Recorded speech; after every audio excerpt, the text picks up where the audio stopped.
Upcoming instructions will show how to close the butterfly valves between the filter module and the process chamber. Click the right arrow in the lower right-hand corner to continue. Open the service door to the excess pressure filter in the back of the handling station. No animation is provided. Click the right arrow in the lower right-hand corner to continue.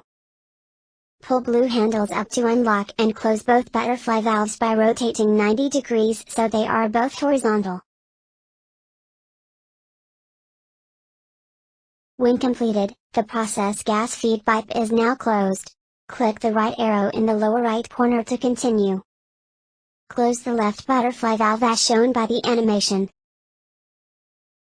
When completed, click the right arrow in the lower right corner to continue. Close the right butterfly valve as shown by the animation. When complete, the process gas return pipe is now closed.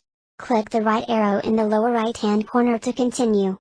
Pull blue manual valve handles up to unlock and rotate handles until horizontal per the animation. When completed, click the right arrow in the lower right-hand corner to continue. Undo the wing screw and open the locking clips on the process gas feed. When complete, click the right arrow in the lower right-hand corner. Undo the left wing screw and open the locking clips on the process gas return. When complete, click the right arrow in the lower right-hand corner. Undo the right wing screw and open the locking clips on the process gas return. When complete, click the right arrow in the lower right-hand corner.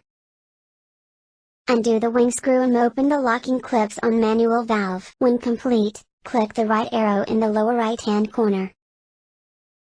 Detach earthing connection on the filter module cover. When complete, click the right arrow in the lower right-hand corner.